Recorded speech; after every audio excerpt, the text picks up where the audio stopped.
नमस्कार बंधुरा आमार चैनेले सबाइके स्वागत। आज के आमी आपनादेर सामने चले एसेछि एकटा सम्पूर्ण निरामिष रेसिपि निये। आज के आमी बानाबो पाँचमिशाली तरकारी। तो चलुन रान्नाटा शुरू करा जाक। आमी पाँचमिशाली तरकारी बानानोर जोन्नो एखाने प्रथमे सब्जिगुलोके केटे नियेछि। एखाने आमी आलू कुमड़ो पटल बेगुन गाठी एबं बरबटी केटे नियेछि और कड़ाइते तेल गरम करे फोड़ने तेजपाता ओ पाँच फोड़न दिए दिएछि। फोड़नटाके नाड़ाचाड़ा करे एकटु गरम होले एर मध्य आमी एके एके पटल आलू बरबटी गाठी बेगुन एबं सबशेषे कुमड़ो दिए देब।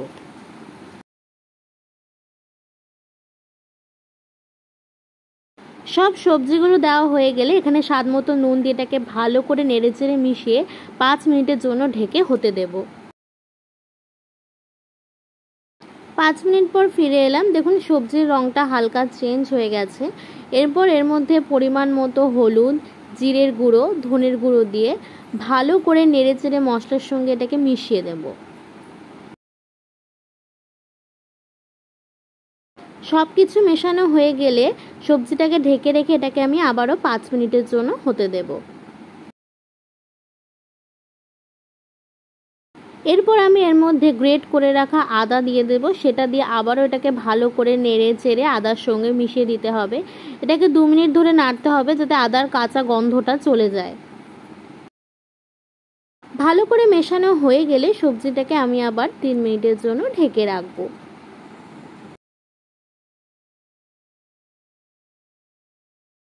तीन मिनट पर फिरे एलाम। देखुन सब्जिटा मजे गिये अनेकटाई कमे गेছে এবং প্রায় 50% মতো সবজিটা কুক হয়ে গেছে।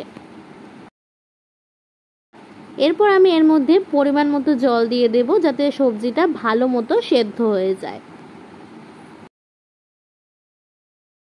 জল দেওয়ার পর আবারও এটাকে ভালো করে নেড়ে চেড়ে ভালো করে মিশিয়ে নিতে হবে।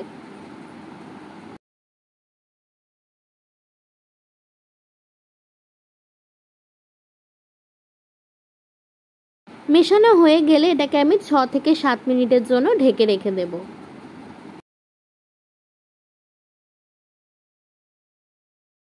7 মিনিট পর ফিরে এলাম। দেখুন জলটা প্রায় 90% মতো টেনে গেছে এবং সবজিটাও খুব সুন্দরভাবে সেদ্ধ হয়ে গেছে। আমি একবার চেক করে নেব যে সব সবজিগুলো সমানভাবে সেদ্ধ হয়েছে কিনা।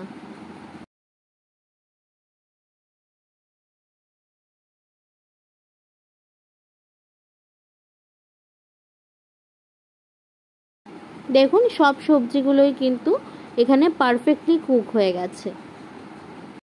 এবার আমি রান্নাটা আরো 3 থেকে 4 মিনিটের জন্য হতে দেব। এখন আর ঢাকার প্রয়োজন নেই। দেখুন জলটা সম্পূর্ণ টেনে গেছে এবং সবজিটা অনেকটাই মজে গেছে। এরপরে এর মধ্যে সামান্য চিনি দিয়ে ভালো করে চিনিটা মিশিয়ে দিয়ে আরো 2 মিনিটের জন্য হতে দেব। পাঁচমিশালি তরকারি প্রায় রেডি হয়ে গেছে। এবার এটাকে নেড়ে চেড়ে আমি গ্যাসটাকে অফ করে দেব। আমার পাঁচমিশালি তরকারি সম্পূর্ণ তৈরি। এবার আমি এটা একটা পাত্রে বেড়ে নেব।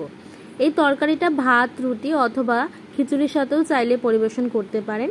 এই তরকারিটা কিন্তু 3টে জিনিসের সাথে খেতেই অসাধারণ লাগে। আমার এই ভিডিওটি আপনাদের কেমন লাগলো অবশ্যই কমেন্ট করে জানাবেন।